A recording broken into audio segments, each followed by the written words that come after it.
All right, good morning. Welcome. My name is Warren Winters. I am a graduate of the Master Gardener class in 2023. Welcome to everybody here and all the new Master Gardeners. So today we are going to talk about food forests.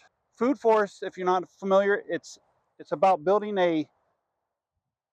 an area in your yard like another garden, but it's going to simulate a forest. So if you're familiar with forests, they're going to, you got your big giant canopy layers and the under storage trees. Food forests have 7 different layers, but your top layer, your canopy, are going to be your big trees. Then underneath that, you're going to grow your sub canopy. These are going to be the smaller trees that are going to be underneath your trees. Like I have guava. Guava is a small variety. I've got cassava. Cassava is your root crop. That's one of the layers in the food forest is your root crop. And then as you can see, we put in squash and some cucumbers and sunflowers just basically to underfill for the ground cover area. Right now, since our trees are so small, we have the ability to kind of dual purpose our forest until it gets big enough. Because when the trees get bigger, they're going to start shading out the area. So that's when you're going to want to look for perennials, things that are going to grow over time. One thing I always say, I look for easy. I don't want hard because these food forests and the garden will take up a lot of your time. So you want it easy.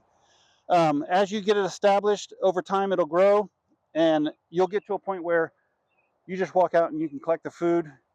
You'll look at your food forest. You'll determine what still needs to stay, what needs to go.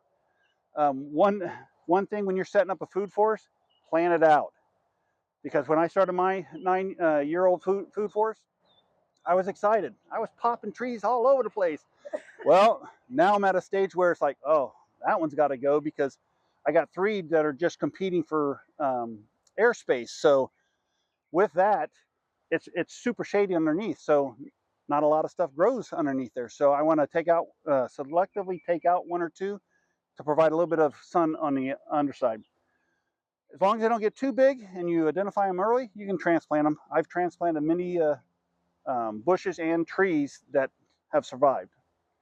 So we've got the canopy, we got the sub canopy, we have the herbaceous level where your flowers, we have the root layer, we have the vine layer. The garden here, when I was talking to Sally about starting a food forest, she was excited about it. And what we want to try to do is show all the different layers of the food forest. So in this first area, we've got, like I said, we've got the big trees planted, they're started.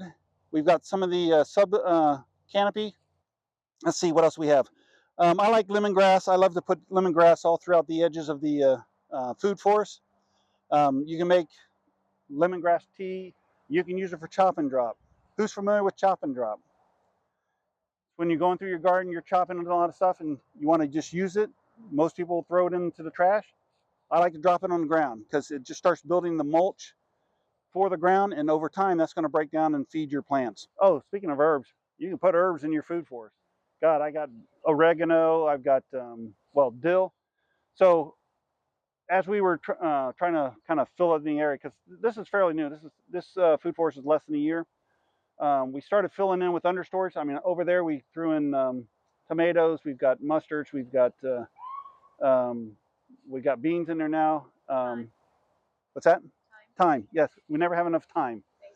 Um, and there's plenty of tomatoes, so feel free to pick whatever's ripe because that's what I always do when I'm in the yard. If something's ready to eat, anything I pick, I'm going to wash anyway. So, but yeah, because I picked loads of tomatoes already, and I just wash them and then eat them. Sweet potatoes is another good ground cover to put in, and it's part of your root layer. Nice thing about sweet potatoes, you can eat the leaves. So you can go out there and harvest all the leaves and saute them up just like spinach. One of the things I look for in my food forest are high producers. Papayas are very high producers. They produce a ton of papayas.